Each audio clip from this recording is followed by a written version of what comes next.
So John 4:24 tells us that God is a spirit, and they that worship him must worship him in spirit and in truth. So you get that? God is a spirit. And not only is God a spirit, but guess what? He created you as a spirit. Walk with me over to Genesis, first chapter, 26 verse, where it talks about, it says, and God said, let us make man in our image, talking about God, in our likeness. So God is a spirit. He made you in that image and that likeness. You are a spirit. And it goes on, Genesis 2:7. It says, and the Lord formed man out of the dust of the ground. So God created a body, an earthly vessel for your spirit to live inside of. He created you as a spirit, and then out of the dust of the ground, created a body for that spirit to be housed in.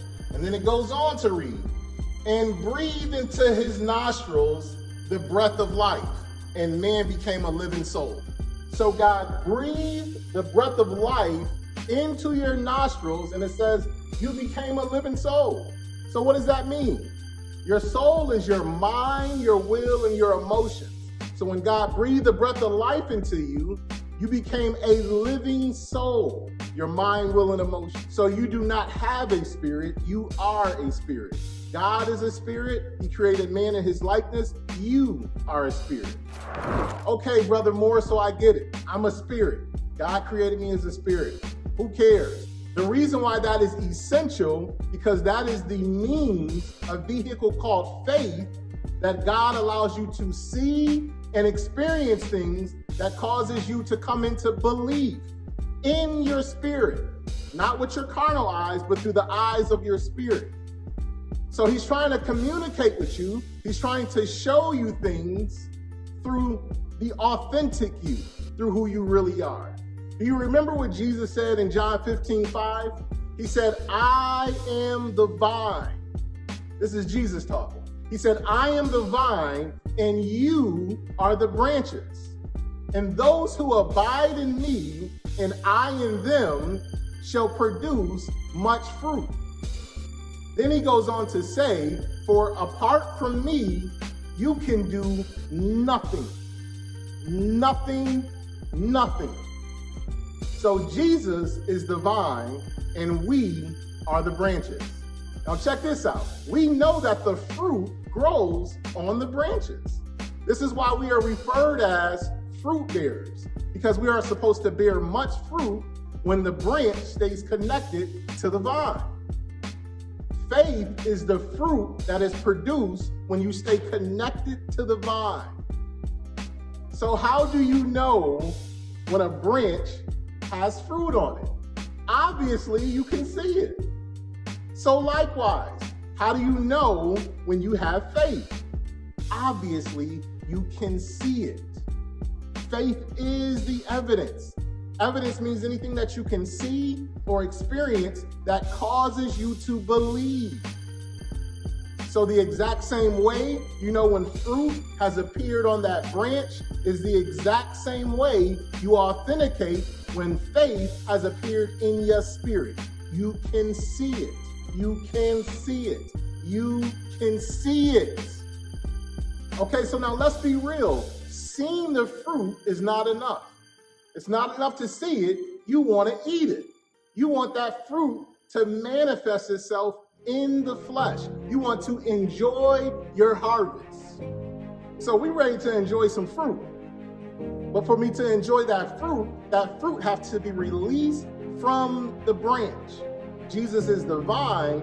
We are the branch. The fruit grows on the branch. We have to release the fruit from the branch. You have to release your faith from the branch.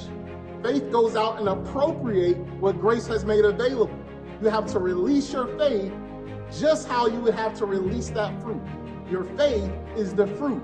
Release it, and then you will begin enjoying the harvest. So how do you release it? Well, I'm going to tell you how to release it.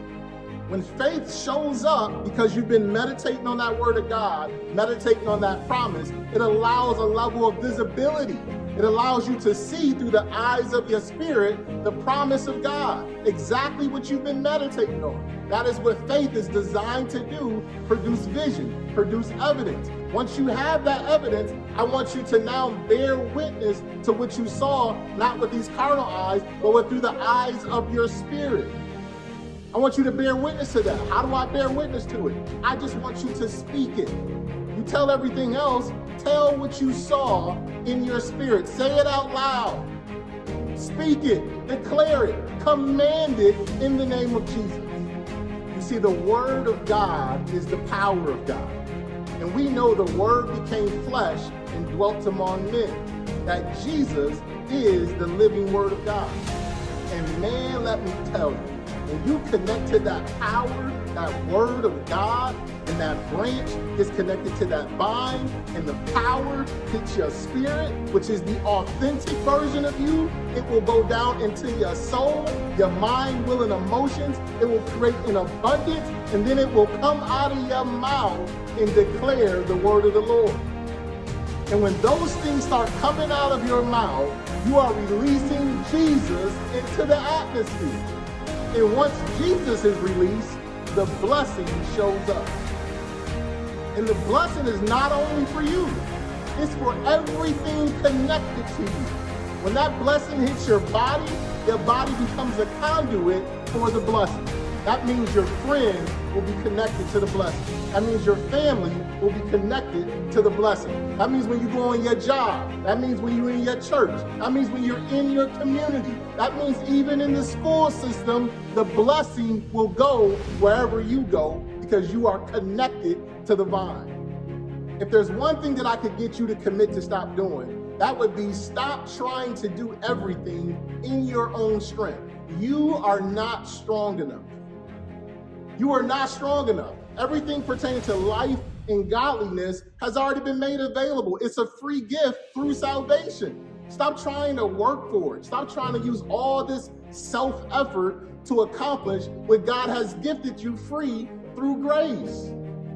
You only have to believe in order to receive this. You have to get that hip connected back to that vine. Get connected back to the Word of God. Get connected back to Jesus. It will bring forth much fruit. That fruit is your faith. And when it becomes visible, in the dear words of my friend Glenn Carty, I beg of thee, start releasing Jesus.